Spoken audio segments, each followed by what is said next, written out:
my family. I have one sister, my parents' names are Jim and Denise, and they are the best family I could have ever asked for. My parents are wonderful, my sister is amazing, even though we fight like cats and dogs all the time. I could have never asked for a better family. I grew up in the church. I've always, called this my second home. Been here a lot, gone to Sunday school, church every Sunday. Tried to be involved, but I guess I was just kind of going through the motions. I never really dug in deep, never did anything completely serious with it. Just kind of accepted the fact that it was there. Knew I was supposed to believe in God and Jesus and what He did for us, and that was about it. My dad and mom were always really involved in the church, did a lot of things. Great leaders for me, but I guess I never really took it in. I was really angry as a child. I was always mad and frustrated and never really knew why.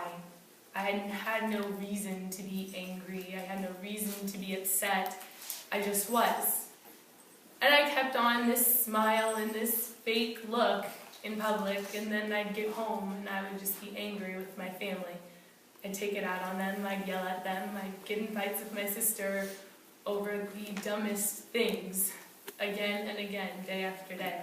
I was really lost. I didn't understand why I had this void in my life, felt like I was missing something.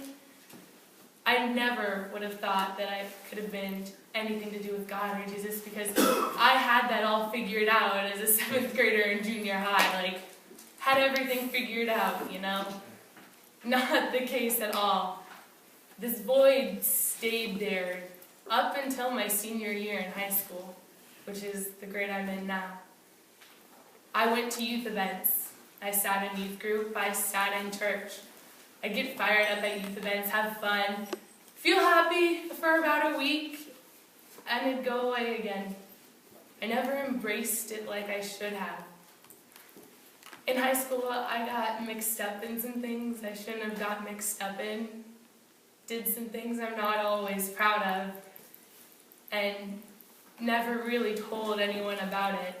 I had some friends that shouldn't have been my friends at all. And my parents knew that these friends weren't any good for me, and spoke to me about it multiple times, and my response was always the same thing.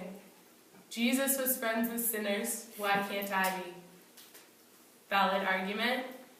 They simply said, you can be friends with those people, you can witness to them, but you need to have good Christian friends in your life to help you. I didn't think I did. I thought I had things figured out, oh no, I'm okay, I'm strong.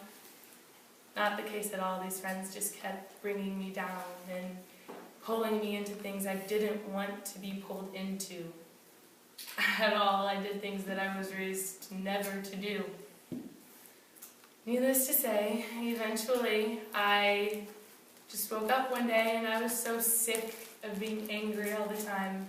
I was so sick of all this crap that was going on in my life. So sick of being lost. And I figured, alright, if everyone says doing things God's way, doing what He calls us to do is so great and is going to make me feel so wonderful, I'll actually try it. I will do it this time. I'll stick to it and see how it goes. So I tried it for a week. It went really well. I had one of the best weeks of my life. I was happy. My friends noticed I was happier.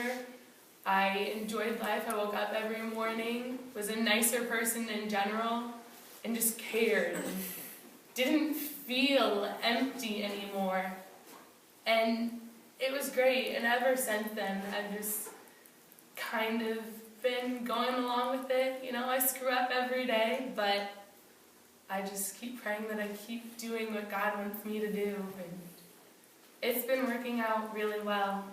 So just because someone grows up in the church doesn't mean they have it figured out, doesn't mean they really know what's going on. I kept a fake mask on for my whole life up until my senior year in high school.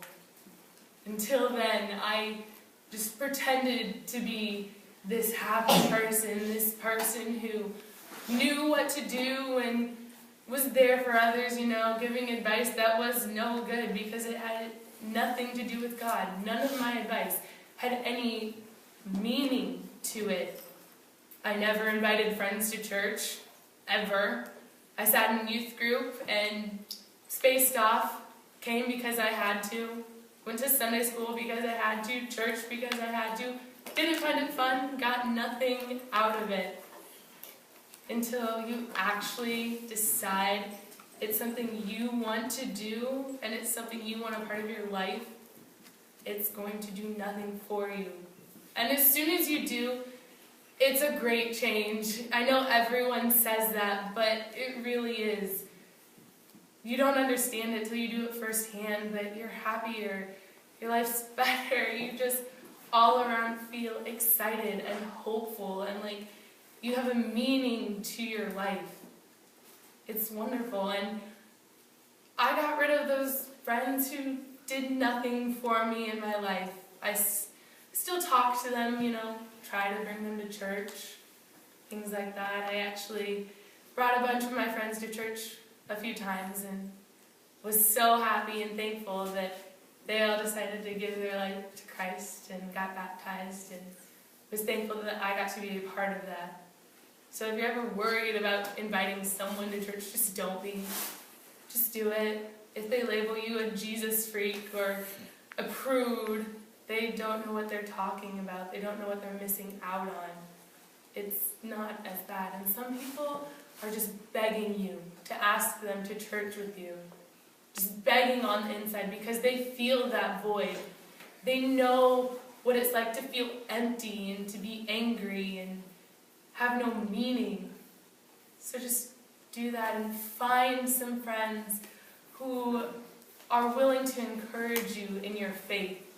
They are so helpful, extremely helpful. They challenge you beyond all belief.